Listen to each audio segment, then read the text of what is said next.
KKR এইটাই IPL 2025-এ কেকেআরের প্রথম একাদশ বড় ধামাকা করবে নাইটরা। আইপিএল 2025 মেগা নিলামের পর নতুন করে দল গুছিয়ে নিয়েছে কলকাতা নাইট রাইডার্স। দেখে নিন আগামী মরশুমে কেমন হতে পারে কেকেআরের প্রথম একাদশ।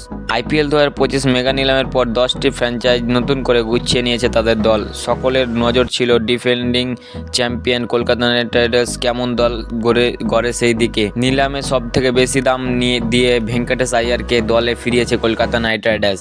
23,75,00,000 টাকা পেয়েছেন তরুণ বাঁহাতি ব্যাটার। ভেঙ্কটেশ আইয়ারের এত দাম অনেকেই অবাক করেছে। এছাড়া গতবারের আইপিএল জেতা দলের 12 জনকে ফিরিয়ে এনেছে কলকাতা নাইট রাইডার্স। গতবারের কেকেআরের মোট 23 জন খেলোয়াড় ছিলেন। মেগা নিলামের আগে 6 জনকে রিটেন করেছিলেন, আরও 6 জনকে নিলাম থেকে নিয়েছেন।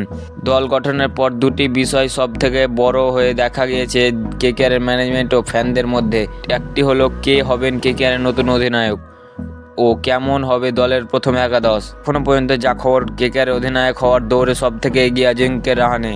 রিঙ্কু সিং ভেঙ্কটেশ আইয়ার দৌড়ে থাকলেও অভিজ্ঞতার নিরেখে এগিয়ে রাহানে।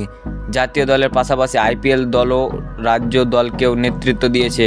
এবার এক ঝলকে দেখে নিন আইপিএল 2025 মরশুমে কেকেআরের সম্ভাব্য একাদশ। Sunil Narine, Quinton de Kock wicket রক্ষক, অজিঙ্ক্য রাহানে অধিনায়ক, Venkatesh Iyer, Ramandeep Singh, Andre Russell, Rinku Singh, Spencer Johnson, Anrich নোকিয়া, বৈভব অরোরা, বরুণ চক্রবর্তী, হর্ষিত রানা। তো বন্ধুরা, ক্রিকেট সংক্রান্ত ভিডিও পাওয়ার জন্য আমার চ্যানেলটা সাবস্ক্রাইব করে দিও এবং ভিডিওটি যদি ভালো লেগে থাকে অবশ্যই লাইক, কমেন্ট, শেয়ার করে দিও।